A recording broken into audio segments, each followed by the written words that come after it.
ومن أحسن قولا ممن دعا إلى الله وعمل صالحا وقال إنني من المسلمين.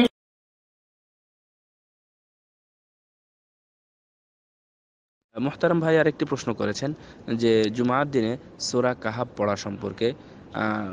এটা অবশ্য এই আমলটা অনেক প্রসিদ্ধ আমল এবং এই আমলটা করা হয়ে থাকে।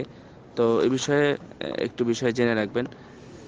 প্রথম কথা হচ্ছে জুমার দিনে সূরা কাহাফ পড়ার বিষয়ে ফজিলত যেটা সেটা ঠিক আছে, মানে পড়ার বিষয়টা ঠিক আছে যে সাহাবিগণ এই দিনে সূরা কাহাফ পড়তেন এবং তার সময় হলো বৃহস্পতিবারের দিন মাগরিব থেকে, অর্থাৎ সূর্যাস্ত থেকে নিয়ে শুক্রবারের দিন সূর্যাস্তের আগ পর্যন্ত এই 24 ঘন্টার মধ্যে যে কোনো এক সময় যদি কেউ সূরাতুল কাহাফ পড়ে তাহলে এ ধরনের ফজিলত হবে। দুইটা হাদিস মূলত প্রসিদ্ধ হাদিস দুইটা বর্ণিত হয়েছে। একটা হলো আবু সাঈদ খুদরি রাদিয়াল্লাহু তাআলা আনহু থেকে, হাদিসটা তারমিতে এসেছে এবং সহিহুল জামিতেও নিয়ে এসেছেন।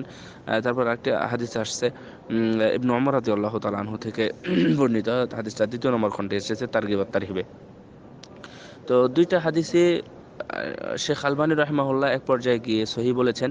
প্রথমটা বিশেষ করে আবু সাঈদ খুদরি রাদিয়াল্লাহু তাআলা আনহুর হাদিসটাকে সহি বলেছেন যে রাসূল সাল্লাল্লাহু আলাইহি ওয়াসাল্লাম বলেছেন যে যে ব্যক্তি সূরা কাহাফ পড়বে তার জন্য কিয়ামতের দিন তার জন্য আলোর ব্যবস্থা করা হবে।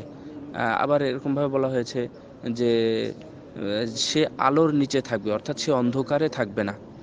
এবং অন্যভাবে হাদিসটা এসেছে যে বাইনা জুমাআতাইন, এই জুমার থেকে নিয়ে আরেক জুমা পর্যন্ত এর মাঝে সে অন্ধকারাচ্ছন্ন অথবা খারাপ কোনো অধ্যায়ে সে যাবে না, অর্থাৎ সে আলোর মধ্যে থাকবে, অর্থাৎ নূরের মধ্যে থাকবে।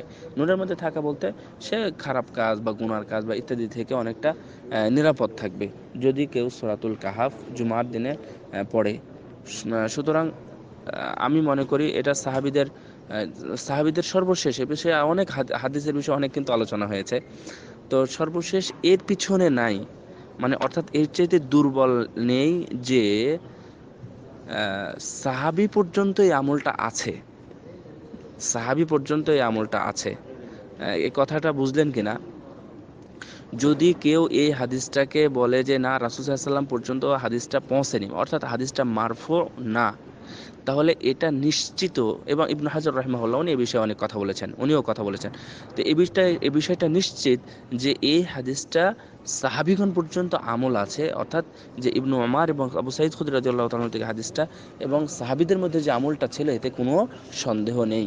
সো তার উপরে উসুলে হাদিস অনুযায়ী তার উপরে এই হাদিসটা আমল করা যাবে, অর্থাৎ জুমার দিনে সূরাতুল কাহাফ পড়া যাবে। আল্লাহ যেন আমাদেরকে পড়ার তৌফিক দান করেন, আমিন।